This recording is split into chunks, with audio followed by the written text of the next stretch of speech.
Get out! Get out! This is your warning.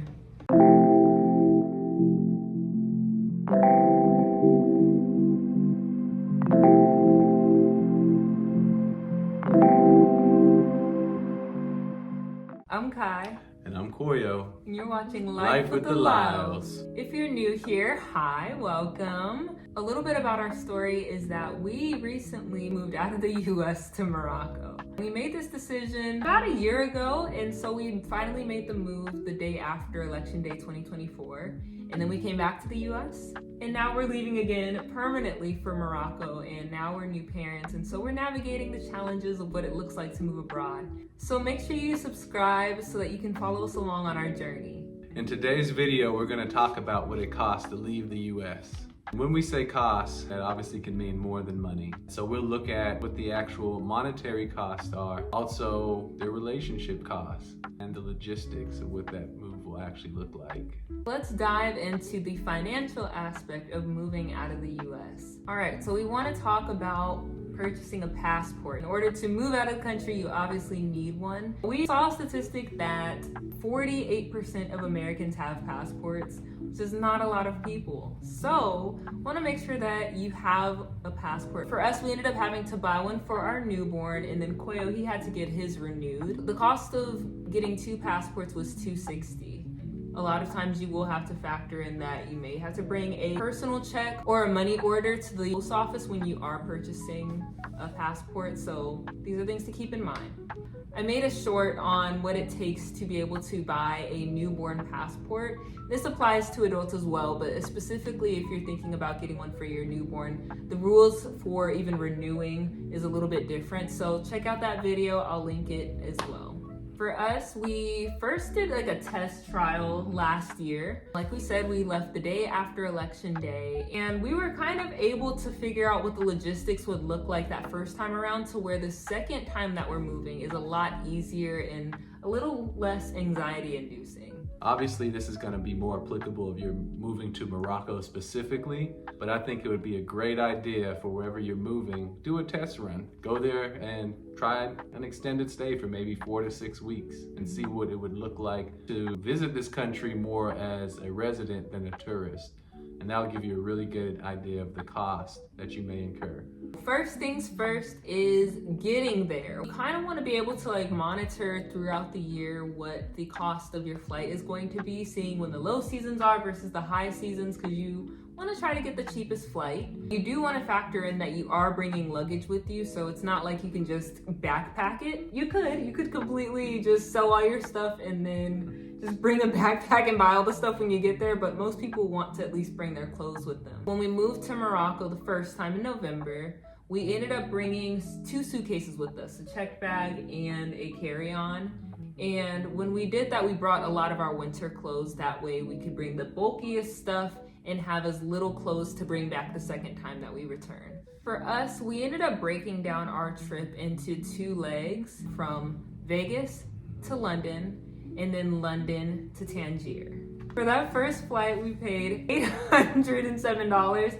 This can typically range from $800 to maybe about $1,200 for 2 one-way. For the second flight, we flew, like I said, from London to Tangier. And this one was $230. This can kind of ebb and flow. Sometimes you could find a $19 flight. If you can get it like that, awesome. But again, you do have to still factor in that you're paying for luggage as well.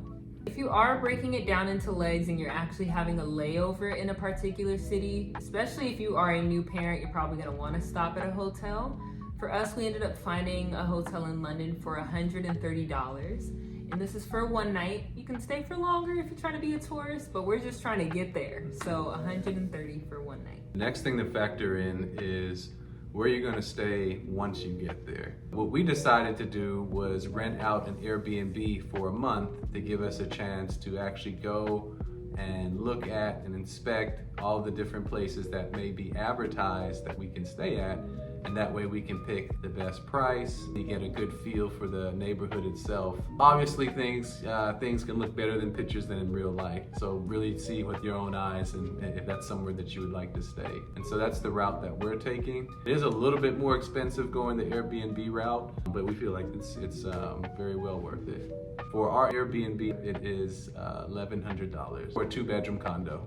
After our Airbnb, the next step is finding more of a long-term rental, which we've looked at an average of what that would cost. In our previous videos, we talked about the steps of what it takes to actually find a place more long-term. Referencing those videos, you're only looking at about $400 to $700 for more of a long-term rental. Guys, we already know how much it costs to live in the US and rent a place, so that is amazing. And we're not talking about some rinky-dink shack. No, these are nice places. And you can also go and check out our previous video where we did an apartment tour. So we want you to go check that out. That way you can kind of see what it looks like to live in Tangier specifically. In comparison, we rented a 1-bedroom apartment in Nashville, Tennessee for $1,800. So going and seeing how beautiful and the quality of these apartments, and also, you know, a lot of them are oceanfront or ocean view. And 2 bedrooms. And 2 bedrooms.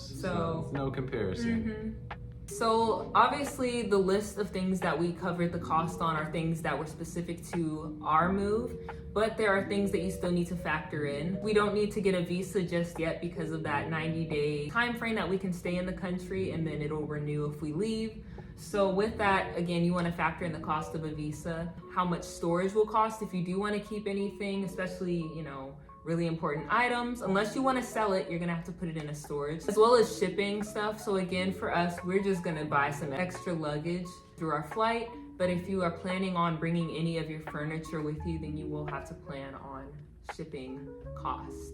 So the total cost of everything all in is $2,391. That's not including the long-term rental, which obviously that's going to be calculated over an entire year. You can kind of use that number as the initial move and for us staying in a holiday rental for 1 month. The point is to don't feel overwhelmed from logistics. You can really feel like, oh, there's so much to plan. But really just start somewhere, just start with 1 step, and you'll be shocked how quickly everything kind of flows into the next of when it comes into planning. We really, as Americans, overestimate how difficult it would be logistically and even to adapt to different places. If you really think about it, it's kind of no different than like just moving in general. Even if you're in your same city, there's still things that you have to factor into, like especially if you have a kid, factoring in the school system and all these different things. So again, if you think of it that way, or even moving within the country, it can feel a little like you have to overplan, but most things are not as complicated as we often make them out to be. It's definitely not that much more difficult than moving cities. No, it's not. No. When we did it right last year, we moved from Nashville to Vegas, and that felt a little bit more challenging than just moving to Morocco.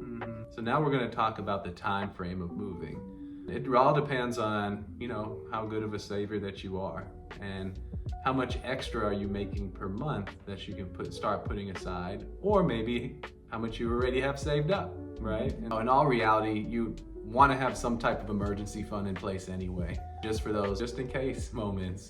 And it's good to have at least a 3 to 6 month emergency fund built up. Also, you want to put aside at least the cost of moving and the cost of at least 2 months of living in the new country. Depending on which route that you decide to go, it's about a good rule of thumb to keep, especially if you're working remotely and your pay is going to be pretty consistent during the move. There's really, again, not too much more that you would have to save in order to make this move.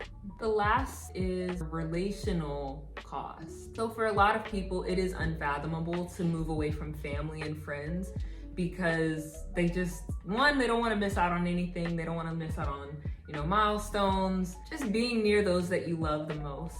We do understand that that can be a huge con. For us, we're trying to get our family to move to Morocco with us. We have both sets of parents on board. Still trying to get siblings to come and live out there as well. But for a lot of people, it's not necessarily financially feasible to get your whole family to move out of the US. This is a major cost though, because at times, especially when you move further away from people you love, there is a possibility that that relationship can become a little bit more distant. So these are just different things that you kind of want to keep in mind. It is possible to stay in touch. We have, Zoom, we have FaceTime, all the things that can kind of keep you connected. You still can always come back to the US to visit. We're still going to be coming back every once in a while to visit for holidays. We're still, possibly thinking about celebrating her first birthday in the States. So there are still possibilities for you to come back to visit. But again, you do want to factor in the cost that you will be away from those that you love.